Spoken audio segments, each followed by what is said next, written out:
असंभव की हमारी खोज में आपका स्वागत है।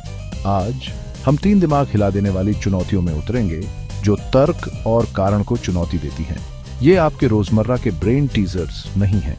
ये ऐसे पैराडॉक्सेस हैं जिन्होंने सदियों से दार्शनिकों और वैज्ञानिकों को उलझाया हुआ है। इन पहेलियों के बीच में जाने के लिए तैयार हो जाइए, जहां केवल अनिश्चितता ही निश्चित है।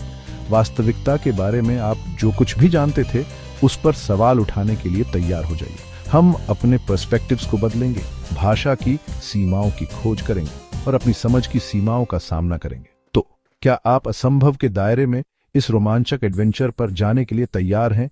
चलो शुरू करते हैं। चलो एक सिनेरियो की कल्पना करते हैं। मैं आपके सामने एक सिंपल सा सवाल रखता हूं और केवल एक ही नियम है।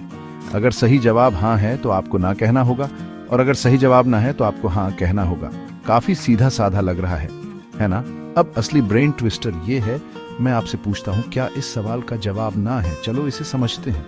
अगर आपको लगता है कि जवाब हाँ है तो आपको नियम के अनुसार ना कहना होगा। लेकिन 1 मिनट रुको, अगर आप ना कहते हैं तो आप असल में कह रहे हैं कि जवाब हाँ है, जो एक कॉन्ट्रडिक्शन है। दूसरी तरफ अगर आपको लगता है कि जवाब ना है तो आपको हाँ कहना होगा। हालांकि हाँ कहकर आप बता रहे हैं कि जवाब ना है। फिर से एक पैराडॉक्स।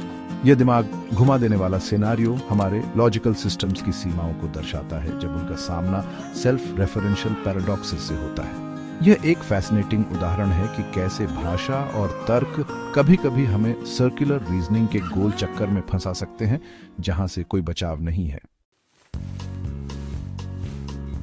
यह पैराडॉक्स भाषा और सेल्फ रेफरेंस के मूल के इर्द गिर्द घूमता है। इस वाक्य पर विचार करें। यह वाक्य नहीं लिखा जा सकता। पहली नजर में यह काफी सिंपल लगता है, लेकिन चलो गहराई से देखते हैं। अगर वाक्य सच है तो इसे वास्तव में नहीं लिखा जा सकता, जैसा कि यह दावा करता है।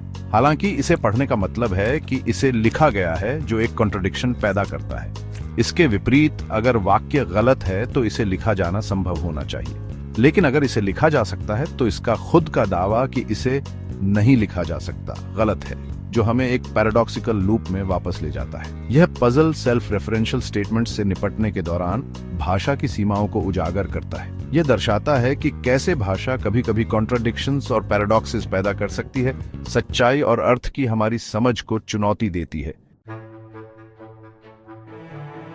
इस क्लासिक पैराडॉक्स ने सदियों से विचारकों को मोहित किया है। एक ऐसी वस्तु की कल्पना करें जो इतनी विशाल, इतनी अविश्वसनीय रूप से घनी है कि उसे ब्रह्मांड में किसी भी बल द्वारा हिलाया नहीं जा सकता। यह हमारी अचल वस्तु है।